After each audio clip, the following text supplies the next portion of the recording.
आइए एक मिसाल देता हूं।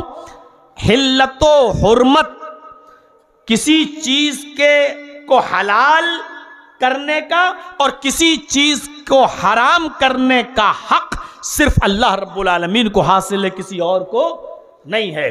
किसी भी चीज की हिल्लत और हुर्मत का हक सिर्फ अल्लाह रब्बुल आलमीन को हासिल है। कोई और शख्स किसी चीज को हलाल कर दे तो उसकी बात नहीं मानी जाएगी, और कोई भी शख्स किसी चीज को हराम कर दे तो वो चीज नहीं मानी जाएगी। और एक बात याद रखिएगा, किसी भी चीज की हिल्लत और हुर्मत का हक नबी को भी हासिल नहीं है। अल्लाह के रसूल भी अपनी मर्जी से किसी चीज को हलाल और किसी चीज को हराम नहीं कर सकते, जब तक कि अल्लाह ताला नबी को किसी चीज के हलाल और किसी चीज के हराम होने का हुक्म न दे, तब तक अल्लाह के रसूल भी किसी चीज को अपनी मर्जी से न तो हलाल कर सकते हैं और न हराम। आइए एक वाक़े की तरफ लेके चलता हूं।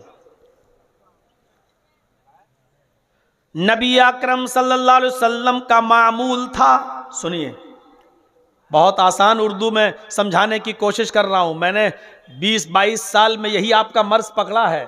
आप क्या सुनना चाहते हैं और क्या समझना चाहते हैं और कौन सी भाषा समझते हैं, यही मैंने पकड़ा है आपके मिजाज को।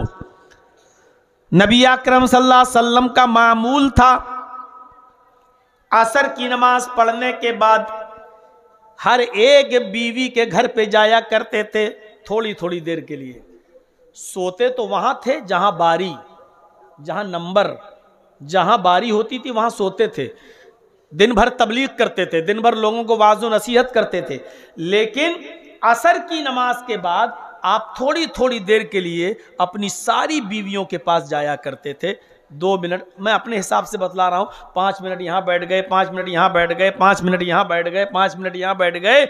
आपकी जितनी बीवियां जिंदगी में बाहयात थीं, आप उनके पास जाया करते थे थोड़ी थोड़ी देर के लिए असर के बाद। अब असर तो नहीं बताना पड़ेगी, असर तो आप समझते ही हैं। असर की नमाज पढ़ी, उसके बाद थोड़ी थोड़ी देर के लिए आप सारी बीवियों के पास जाया करते थे। आपकी बीवियों में से एक बीवी का नाम था हजरत ज़ैनब। हजरत ज़ैनब के पास कहीं से शहद आया हुआ था। सुनिए, हजरत ज़ैनब के पास कहीं से शहद आया हुआ था। तो अल्लाह के नबी उनके पास जब गए तो उन्होंने कहा, अल्लाह के नबी थोड़ा सा बैठ जाइए, मैं आपके लिए शहद का शरबत बनाकर लाती हूं। हजरत ज़ैनब अंदर चली गई और शहद का शरबत बनाने में थोड़ा टाइम ज्यादा लग गया। और जब अल्लाह के नबी सल्लल्लाहु अलैहि वसल्लम को वो शहद का शरबत बनाकर लाती हैं और देती हैं, आपने उस शरबत को पिया तो आप और बीवियों के यहाँ 5-5 मिनट बैठे तो ज़ैनब के यहाँ 10 मिनट हो गया। भाई जब वो आए बैठे तब ज़ैनब अंदर गई, तब शरबत बनाया, फिर लेके आई, तो जाहिर है कि शरबत को बनाने में और नबी अकरम के पीने में थोड़ा टाइम तो लगेगा। तो हजरत ज़ैनब के यहाँ कुछ टाइम ज्यादा लग गया, इसलिए कि नबी अकरम बैठे तब वो शरबत बनाने गई, उनको बनाने में थोड़ा टाइम लगा। जब लेके आई तो अल्लाह के रसूल ने शरबत को पिया तो पीने में भी थोड़ा टाइम लगा, तो ये टाइम ज्यादा हो गया।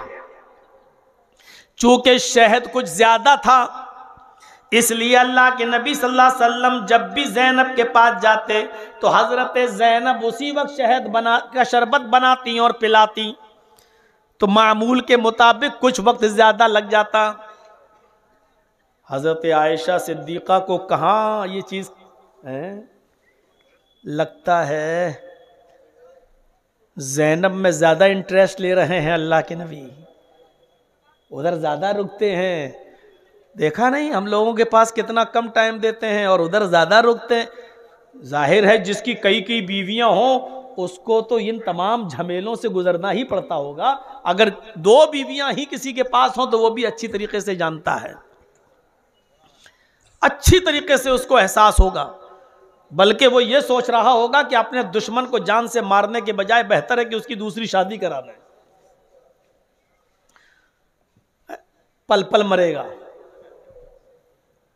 नबी अकरम सल्लल्लाहु अलैहि वसल्लम की बीवी हजरत आयशा ने और बीवियों से कहा, देख रही हो अल्लाह के नबी वहां कुछ ज्यादा ही देर लगाते हैं, ज़ैनब के यहाँ कुछ ज्यादा ही रुकते हैं।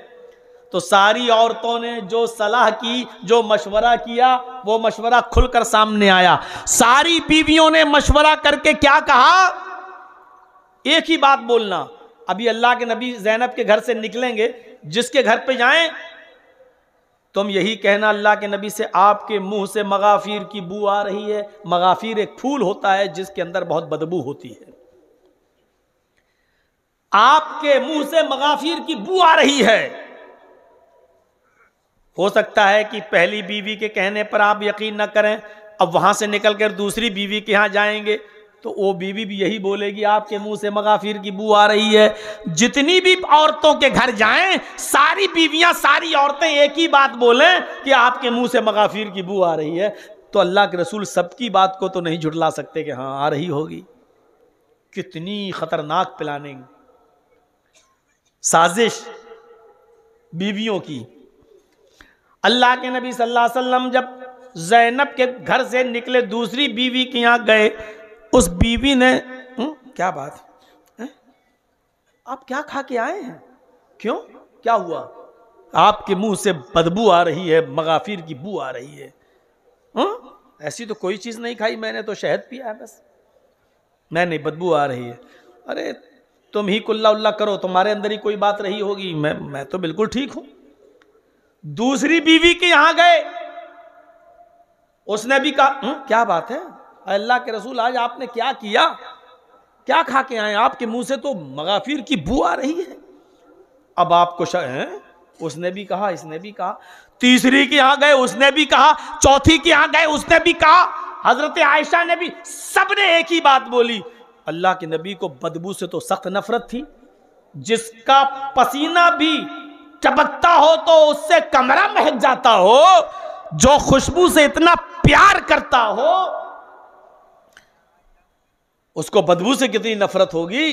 तो अल्लाह के नबी ने अपनी तमाम बीवियों के सामने कहा, तुम लोग गवाह रहे ना, मेरे मुंह से मगाफिर की बू आ रही है, और ये मगाफिर कुछ नहीं, शहद है। इसी मक्खियों ने इसी मगाफिर के फूल का ये शहद बनाया होगा, और वही शहद का शरबत मैं पी कर आया हूं। आज के बाद शहद मुझ पर हराम है, मैं शहद नहीं पीऊंगा। नबी ने क्या कहा? आज के बाद ये शहद मुझ पर हराम है। यही चीज मुझे बताना है आपको। बीवियों ने कहा कि मगाफिर की बू आ रही है, अल्लाह के नबी ने कहा आज के बाद मैं शहद को हाथ नहीं लगाऊंगा, शहद मुझ पर हराम, मैं अपने ऊपर शहद को हराम कर रहा हूं, नहीं हाथ लगाऊंगा शहद को। हराम किसने कहा? मुहम्मदुर रसूलुल्लाह ने। और मोहम्मद कौन है? अल्लाह के रसूल। लेकिन किसी भी चीज को हलाल हो उसको हराम करने का हुक्म नबी को हासिल नहीं है, और किसी भी चीज को जो हराम हो उसको हलाल करने का भी हक नबी अकरम को हासिल नहीं है। जब आपने कहा कि शहद मुझ पर हराम, अल्लाह ने जिब्रील अलैहिस्सलाम को भेज दिया। ये कुरान की आयत लेकर सूरह तहरीम नाजिल होती है, और कुरान की आयतें नाजिल होती हैं। या अय्युहन नबी लिमा तुहर्रिमु मा अहल्लल्लाहु लक तब्तगी मरज़ात अज़वाजिक। ये कुरान की आयत नाजिल होती है। कुरान की इस आयत के तर्जमे पर जरा गौर कीजिए आप। आए मोहम्मद सल्लल्लाहु अलैहि वसल्लम, आए नबी, या अय्युहन नबी, आए नबी, लिमा तुहर्रिमु मा अहल्लल्लाहु लक। आप कौन होते हैं? हराम करने वाले।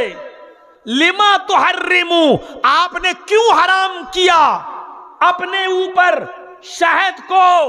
मा अहल्लल्लाहु लक, उस हलाल चीज को जिसको अल्लाह ने हलाल किया है, आपने क्यों हराम किया अपने ऊपर?